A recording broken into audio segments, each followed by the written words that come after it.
ತದನಂತರ 2019ರ ಲೋಕಸಭಾ ಚುನಾವಣೆ. ನನ್ನ ರಾಜಕಾರಣದ ಪ್ರವೇಶ ಮಂಡ್ಯ ಜಿಲ್ಲೆಯಿಂದ ಆದಂಥದ್ದು. ಬಹುಶಃ ಅವತ್ತಿನ ನಿಖಿಲ್ ಕುಮಾರಸ್ವಾಮಿಗೂ ಇವತ್ತಿನ ನಿಖಿಲ್ ಕುಮಾರಸ್ವಾಮಿಗೂ ಒಂದಷ್ಟು ವ್ಯತ್ಯಾಸಗಳು ಜಿಲ್ಲೆಯ ಜನತೆ, ರಾಜ್ಯದ ಜನ, ಜೊತೆಯಲ್ಲಿ ಪಕ್ಷದ ಕಾರ್ಯಕರ್ತ ಬಂಧುಗಳು ತಾವು ಅಲ್ಪ ಸ್ವಲ್ಪ ವ್ಯತ್ಯಾಸಗಳು ಕಾಣ್ತಾ ಇದ್ದೀರಾ ಅನ್ಕೊಳ್ತೀನಿ. ಒಳ್ಳೆ ರೀತಿಯಾದಂಥ ವ್ಯತ್ಯಾಸ. ಯಾಕೆಂದ್ರೆ 19ರ ಆ ಒಂದು ಚುನಾವಣೆ DC ತಮ್ಮಣ್ಣ ಸಾಹೇಬ್ರು ಇಲ್ಲಿ ಕೂತಿದ್ದಾರೆ, ಹಿರಿಯರು, ನಮ್ಮೆಲ್ಲರ ಮಾರ್ಗದರ್ಶಕರು. CS ಪುಟ್ಟರಾಜಣ್ಣ ಅವರ ನೇತೃತ್ವದಲ್ಲಿ ಇವತ್ತು ಸಭೆ ನಡೀತಾ ಇದೆ. ಬಹಳಷ್ಟು ಜನ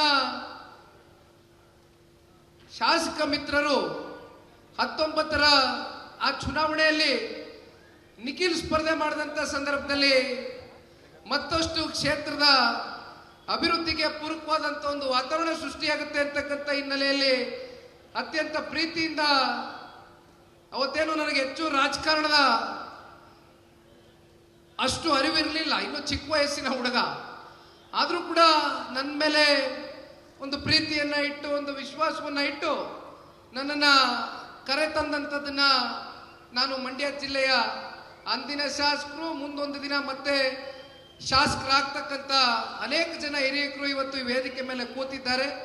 ನಿಮ್ಮೆಲ್ಲರಿಗೂ ಕೂಡ ನಾನು ಹೃದಯ ತುಂಬಿದ ಧನ್ಯವಾದಗಳನ್ನ ಸಲ್ಲಿಸಲಿಕ್ಕೆ ಬಯಸ್ತೇನಣ್ಣ.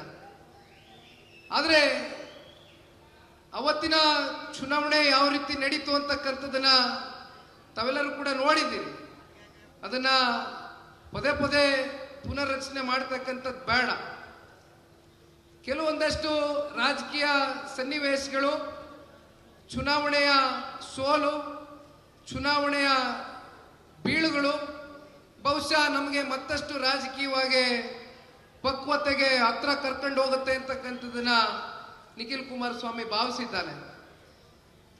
ಆದರೆ ಒಂದು ಈ ಸಂದರ್ಭದಲ್ಲಿ ನಾನು ನಿಮ್ಮೆಲ್ಲರಿಗೂ ಕೂಡ ತಿಳಿಸ್ಲಿಕ್ಕೆ ಬಯಸ್ತಕ್ಕಂಥ ವಿಚಾರ, 19ರಲ್ಲಿ ಚುನಾವಣೆಯ ಸೋತಿದ್ರು ಕೂಡ ಮಂಡ್ಯ ಜಿಲ್ಲೆಯಲ್ಲಿ ಯಾವುದೇ ತಾಲೂಕಿರಲಿ, ಯಾವುದೇ ಗ್ರಾಮಕ್ಕೆ ನಾನು ಭೇಟಿ ಕೊಟ್ಟಂತ ಸಂದರ್ಭದಲ್ಲಿ, ನೀವು ಪ್ರೀತಿಯಿಂದ ಆಹ್ವಾನ ಕೊಟ್ಟು ನಾನು ಬಂದಂತ ಸಂದರ್ಭದಲ್ಲಿ ನೀವು ತೋರಿಸ್ತಕ್ಕಂಥ ಅಕ್ಕರೆ, ನೀವು ತೋರಿಸ್ತಕ್ಕಂಥ ಮಮಕಾರ, ನೀವು ತೋರಿಸ್ತಕ್ಕಂಥ ಪ್ರೀತಿ ವಿಶ್ವಾಸ, ಅದಕ್ಕೆ ನಿಖಿಲ್ ಕುಮಾರಸ್ವಾಮಿ ಆಗಲಿ, ಕುಮಾರಣ್ಣ ಅವರ ಕುಟುಂಬ ಆಗಲಿ, ಅಥವಾ ದೇವೇಗೌಡರ ಕುಟುಂಬ ಆಗಲಿ, ಸದಾಕಾಲ ನಿಮಗೆ ಚಿರಋಣೆ. ನಿಮಗೆ ಯಾವತ್ತಿಗೂ ಕೂಡ ನಿಮ್ಮ ಪ್ರೀತಿ ವಿಶ್ವಾಸಕ್ಕೆ ನಾವು ಬೆಲೆ ಕಟ್ಟಲಿಕ್ಕೆ ಆಗೋದಿಲ್ಲ ಅಂತಕ್ಕಂಥದ್ದನ್ನ ಈ ಸಂದರ್ಭದಲ್ಲಿ ನಾನು ತಿಳಿಸ್ಲಿಕ್ಕೆ ಬಯಸ್ತೇನೆ. ಈ ಜಿಲ್ಲೆಯಲ್ಲಿ ದೇವೇಗೌಡರಾಗ್ಲಿ, ಕುಮಾರಣ್ಣ ಅವರಾಗ್ಲಿ, ನಿಖಿಲ್ ಕುಮಾರಸ್ವಾಮಿ ಜನ್ಮ ತಾಳದೇ ಇರ್ಬೋದು.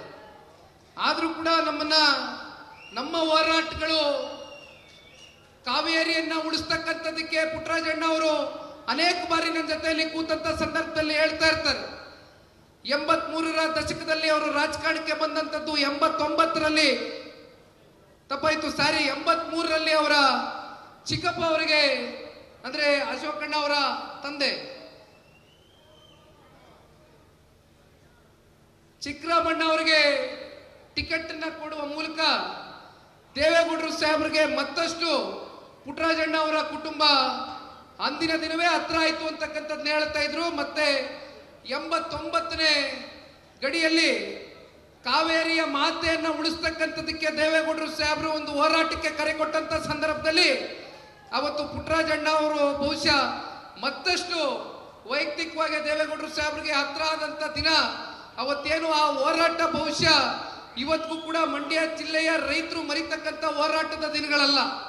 ಅಂತ ದಿನಗಳಲ್ಲಿ ಸನ್ಮಾನ್ಯ ಪುಟ್ಟರಾಜಣ್ಣ ಅವರು ದೇವೇಗೌಡರ ಜೊತೆಯಲ್ಲಿ ನಿಂತು 100 ಲಾರಿಗಳನ್ನ ಕಳಿಸ್ಕೊಟ್ಟಂಥದ್ದು ಆ ಒಂದು ಹೋರಾಟಕ್ಕೆ ಯಾವಾಗಲೂ ಕೂಡ ನಮಗೆ ವಿಚಾರವನ್ನ ಹೇಳ್ತಾ ಇರ್ತಾರೆ. ಹಾಗಾಗಿ ಇದು ಕೇವಲ ಪುಟ್ಟರಾಜಣ್ಣ ಅವರು ಮತ್ತೆ ದೇವೇಗೌಡರ ಕುಟುಂಬದ ಸಂಬಂಧ, ಇದು ರಾಜಕೀಯಕ್ಕೆ ಸೀಮಿತವಾಗಿರ್ತಕ್ಕಂಥ ಸಂಬಂಧ ಅಲ್ಲ. ಈ ಒಂದು ಸಂಬಂಧ ಬಹಳ ಗಟ್ಟಿಯಾಗಿ ನೆಲೆ ಊರಿರ್ತಕ್ಕಂಥ ಸಂಬಂಧ. ಈ ಸಂಬಂಧಕ್ಕೆ ಬಹುಶಃ ಯಾರು ಕೂಡ ಬೆಲೆ ಕಟ್ಟಲಿಕ್ಕೆ ಆಗೋದಿಲ್ಲ.